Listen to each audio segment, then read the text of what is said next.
Hello, students. Welcome to this session of HR Board.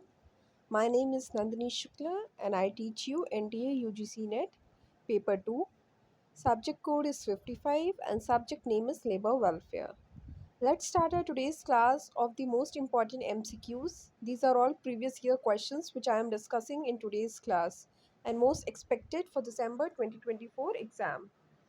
Let's start today's class with the first question. See this question and read it.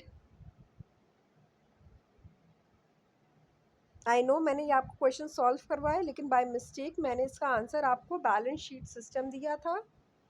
So read करिए question. A method for determining compensation for the international staff where it takes all costs incurred by the employee in both the home country and host country is known as.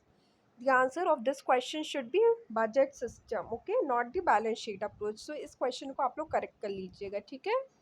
A method of determining compensation for the international staff where it takes all costs incurred by the employee in both the home country and host country is known as budget system. Okay. Next question of today's class is of Employees Provident Fund and Miscellaneous Provisions Act of 1952. These are the schedules, 4 schedules. इनको आप लोगों को sequence में arrange करना है. Schedule A, Schedule 1 is list of industry notified. Okay. सो हमारा D सबसे पहले आना चाहिए. तो डी तो एक ही ऑप्शन में आ रहा है, that is option B. So B is the right option. See आप नेक्स्ट देख लीजिए. Schedule 1 is list of industry notified. Schedule 2 is matters to which provision may be made in the scheme. Matters for which provisions may be made in the pension scheme is Schedule 3. And Schedule 4 is matters to be provided for in the employees deposit linked insurance scheme. Schedules are very important. Okay, so schedules भी आप लोगों को arrange करने के लिए आ सकते हैं, तो ये भी आप लोगों को याद करने हैं, वो भी सीक्वेंस में याद करिएगा. ठीक है. Next question is, read the question. The main function of the shop council is to increase production and overall efficiency of the shop or department. Main function shop council का क्या होता है? Is to increase the production and overall efficiency of the shop or the department. Which of the following are the functions of the shop council? अब ये 4 options दिए गए, इनमें से हम लोगों को पूछा गया कौन से फंक्शंस हैं शॉप काउंसिल के. A is improvement of physical conditions of working. B is to study absenteeism in the shops. C is the preparation of schedule for working hours and holidays. And D is awarding rewards for valuable and creative suggestion. So आप लोगों को क्या लगता है क्या function होना चाहिए shop council का? Improvement of physical conditions of working. A तो होगा और ए सभी ऑप्शंस में आ रहा है. To study absenteeism in the shop. Shop का ये भी फंक्शन होता है शॉप काउंसिल का, to study the absenteeism in the shop. So A और बी हमारे ऑप्शन में होने चाहिए, तो इससे हमारा ऑप्शन सी और डी एलिमिनेट हो जाएगा. ठीक है. अब सी देखना है, the preparation of schedule of working hours and holiday, this is not the function of shop council. Okay, so हमारे इससे option B is the right option. That is A and B are the functions of shop council. See, read the next question. Is of the trade union movement. इसमें से कौन से statement true है, ये हम लोगों को पूछा गया है. First is the Ahmedabad textile labour association was established in 1920. Yes. The all India Trade Union Congress was established in 1920. Yes. This was also established in 1920. सो हमारा ए और बी तो देखिए इससे हम लोगों को पता चल गया कि सही होना चाहिए. तो ए और बी हमारा किस में आ रहा है? ऑप्शन ए में आ रहा है, ऑप्शन डी में आ रहा है. बी और सी एलिमिनेट हो गए हमारे. ठीक है. अब है Lala Lajpat Rai was the first general secretary of All India Trade Union Congress. And D is there was a split in the All India Trade Union Congress in 1929. So इसमें से एक ऑप्शन सही रहेगा. सी सही रहेगा कि डी सही रहेगा, आप लोग बताइए. D option will be the right option. Okay, so इससे हमारा option D is the correct option. C, because the Lala Lajpat Rai was not the first general secretary of the All India Trade Union Congress. Diwan Chavan Lal was the secretary. Okay, कौन first secretary थे of All India Trade Union Congress के? दीवान चवन लाल. ठीक है, तो ये आप लोग याद रखिएगा. Next question, shops and commercial establishment legislation come under which one of the following categories of labor legislation? जैसा कि आपको पता है 4 लेबर लेजिस्लेशंस होते हैं, कौन कौन से?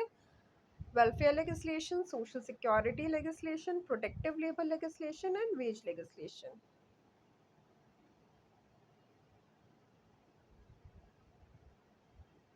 And fourth is the regulative legislation. Okay, first is welfare, second social security, third protective, and fourth is the regulative legislation.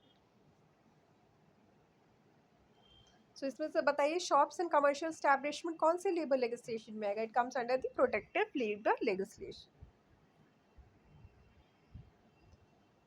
Next question, who made the classification of industrial relation system as? Who made the classification of IR system as the peasant lot system, primitive market system, market the small manufactory, the lifetime commitment system, bipartite and tripartite system, corporatist bureaucratic system, mobilizing system and socialist system? किसने ये classification दिया है? Robert Cox. Next question, match the following. List 1 with list 2. कौन से royal commission of labour के कौन से chairman हैं? चेयरमैन का नाम पूछा गया है. First national commission on labour के चेयरमैन कौन थे? बताइए, मैच करिए. Royal commission of labour is, the chairman is J.H. व्हाइटले. सो हमारा ए का थर्ड होना चाहिए. ए का थर्ड एक ही ऑप्शन में आ रहा है, सी, तो ऑटोमेटिकली ये ऑप्शन एलिमिनेट हो गया. देखिए आप लोग ने एक ही से पूरा आंसर सही कर लिया है. अगर आपको एक भी पता है तो इससे आप लोगों का पूरा क्वेश्चन सही हो जाएगा और आप लोगों को मिल जाएंगे 2 मार्क्स. नहीं तो फिर गलत हो जाएगा. अब और देख लीजिए. First national commission on labour, Gajendragadkar. Labour investigation committee, DV Rege. And second national commission on labour के चेयरमैन कौन थे? Ravindra Verma.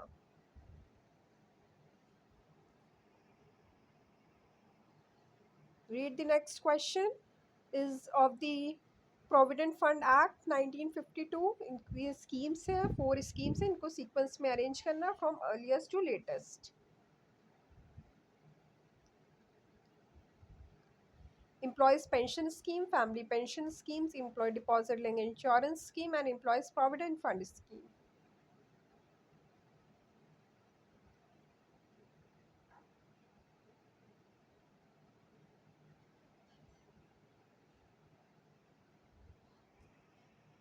Option C is the right option. Okay, सी मैंने ईयर्स इसमें लिख दिए हैं. First is the employees provident fund scheme 1952. Next is the family pension scheme of 1971. Next is the Employees Deposit Linked Insurance Scheme of 1976, and next is the Employee Pension Scheme of 1995. Very important question. This is very important question and repeated question भी है ये. ठीक है. Read the next question. Which of the following statement is correct to define child as per the provisions of Child and Adolescent Labor Prohibition and Regulation Act of 1960? Child labour act of 1960 में कौन सा following statement correctly define करता है definition of child? A person who has not completed his 14 year of age.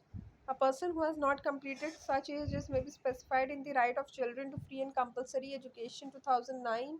A person who has not completed his 14 year of age or such age as may be specified in the Right of Children to Free and Compulsory Education Act 2009, whichever is more. And the fourth one is a person who has not completed his 14 year of age or such age as may be specified in the Right of Children to Free and Compulsory Education Act, whichever is less.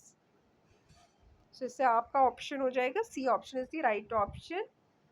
A person who has not completed his 14 year of age as may be specified in the Right of Children Free and Compulsory Education Act 2009, whichever is more. Okay, not less. Less वाला option नहीं होगा, more वाला option होगा. Next question is, in which of the year the Committee on Conventions was set up in India? मैं आप लोगों के लिए क्लास लेकर आऊंगी इंपॉर्टेंट ईयर्स के. ठीक है, तो उसको आप लोग ज़रूर से देख लीजिएगा। जैसे इस टाइप का क्वेश्चन आया, ये भी PYQ है हमारा, तो ऐसे ही और भी किसी एक्ट से रिलेटेड क्वेश्चन पूछ सकते हैं कि कौन सा एक्ट कब आया है, या कौन सा कन्वेंशन कब आई है, कौन सी कमेटी कब आई है। इसके लिए मैं एक सेपरेट क्लास लेकर आऊँगी, तो वो आप लोग ज़रूर से देख लीजिएगा। फिलहाल अभी बताइए, committee on convention was set up in 1954 and report was submitted, report कब सबमिट करी थी? 1956 में। ठीक है। Next question is of the payment of bonus act से रिलेटेड है 1965। An employee of establishment shall be entitled for bonus to be paid by the employers provided the employee has worked for a minimum period of how many days in the establishment. एक employ bonus के लिए कब eligible होता है? जब उसने कितने दिन काम कर लिए हो अपने स्टैब्लिशमेंट में किसी फाइनेंशियल ईयर में। 30 days, 60 days, 90 days या 140 days? It is 30 days। Minimum उसने 30 days तो वर्क किया ही हो अपने इस्टेब्लिशमेंट में, तभी वो पेमेंट ऑफ बोनस के लिए एलिजिबल होगा।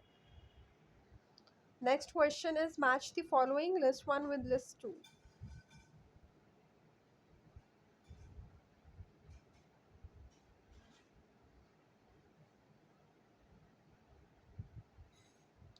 First is discipline, B is regulation of employer and employ relations, wage revision and mode and timely payment of wages. C timely payment of wages तो हमारा होगा, mode and timely payment of wages तो हमारा payment of wages act में होगा।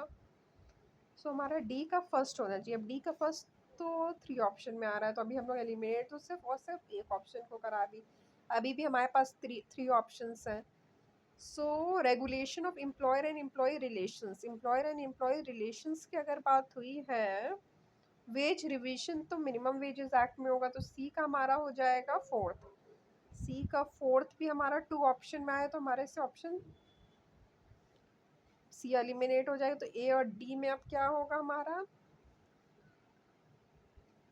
Regulation of Employer and Employee Relations and Industrial Employment Standing Order Act of 1946।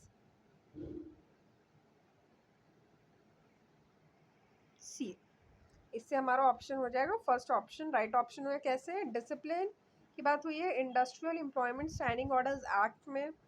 Regulation of employer and employ relations की बात हुई है इंडस्ट्रियल डिस्प्यूट एक्ट में। And C का fourth wage revision minimum wages act and mode and timely payment of wages is payment of wages act. ठीक है।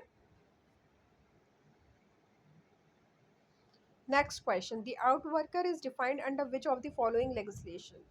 किस act में आउट वर्कर डिफाइंड है? इंडस्ट्रियल एम्प्लॉयमेंट में, कॉन्ट्रैक्ट लेबर में, या एम्प्लॉय कंपनसेशन में, या पेमेंट ऑफ वेजेस एक्ट में? Out worker is defined under the contract labour regulation and abolition act of 1970। Next question, इसको करेक्ट सीक्वेंस में अरेंज करना है from lowest to highest. Living wage, minimum wage and fair wage. सबसे पहले होता है हमारा मिनिमम वेज, बी से स्टार्ट होना चाहिए, then is the fair wage and then is the living veg. सो हमारा हो जाएगा B C and A, option is the right option. B C and A, option B is the right option. Minimum wage, then fair wage and highest is the living wage. Next question is of the Sachar committee से कौन सा statement true है? It was appointed in 1977। It submitted its report in 1979. One of the terms of reference for the committee was to suggest measure by which workers' participation in the share capital and management of companies can be brought about. Fourth is the committee did not recommend any mandatory participation in equity by the workers. जैसा कि आप लोग options देख रहे हैं, इसमें से हम लोगों को एक ऑप्शन को एलिमिनेट करना है। ठीक है, तो अब बताइए कौन सा ऑप्शन इसमें से गलत है स्टेटमेंट?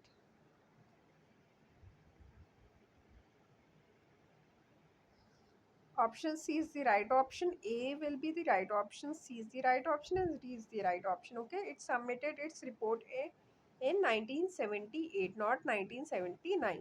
ठीक है. Next question: in which year the Rule 81A was added to the Defence of India rules? The Rule 81 was added to the defense of India rules in which year? 1942. Next question. As per the provisions of Employees Provident Fund and Miscellaneous Provisions Act of 1952, who among the following officers are to be appointed by the central government? इनमें से कौन से officers appointed by the central government?